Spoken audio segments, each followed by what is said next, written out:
Nye means the juice coming rendering from the seafood, and you can drizzle this on the rice. So I'll just come and dish it out and you'll see the beauty. My plate, isn't it?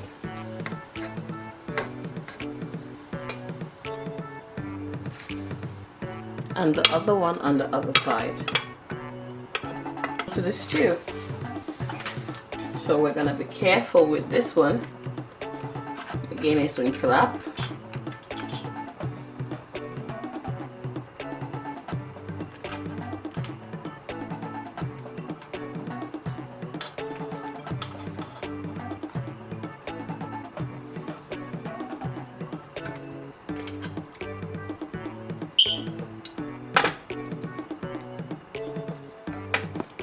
Isn't it? So into that. The juice, I'm going to be using this big soup spoon. This is to ensure that, okay, isn't it? All lens on here tinye. Gada di jel dinye. Liñong gi nak dafa xala melni liñong yi yaasa tuuti. Su ko defee nak noonu nga ko like. Can you see the onions all soften? And look at this juice. You've got all this nice seafood juice. And just run it over it. Right, so everything is done. We're gonna be adding our spinach puree. This ngeen suñ bisap, def sa tokku bisap ni rek, lik man kenn ay lekk. The juice from the caldo, we call it caldo, the stew, and you drizzle it on top. Let me dig in.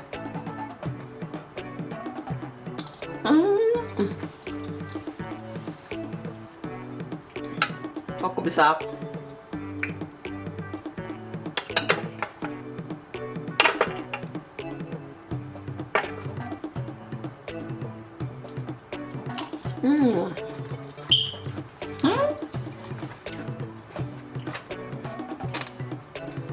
Prawns. This again. That's the steamed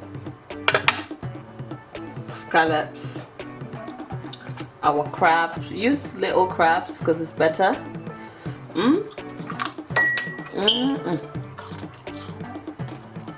The crab is so juicy. That's the fish.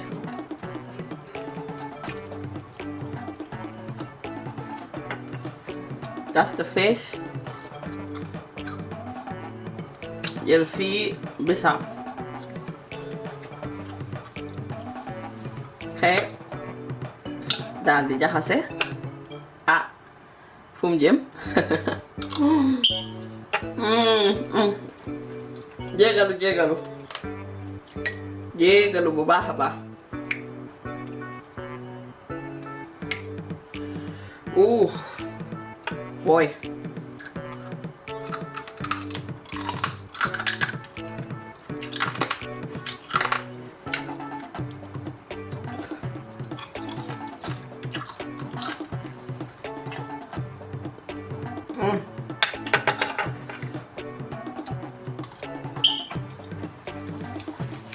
Guys, at this point I can't talk anymore. You can drizzle some lemon. Def ko si boppi sipa yi de waaw loolu chamaat na ko bugga lool. Kokot gi it dina bugga loolu. Mary Njaay ànd nga ak may mën a lii yéen ñëpp di ngeen war a bugga nag ku jël limon gi def ko nii si kaw jën gi. Ma ñuy xaat ñeex bi duma si doyal.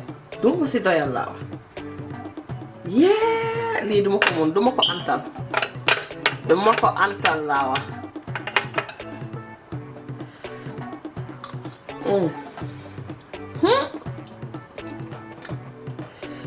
See you next time on Barrifemme's Kitchen.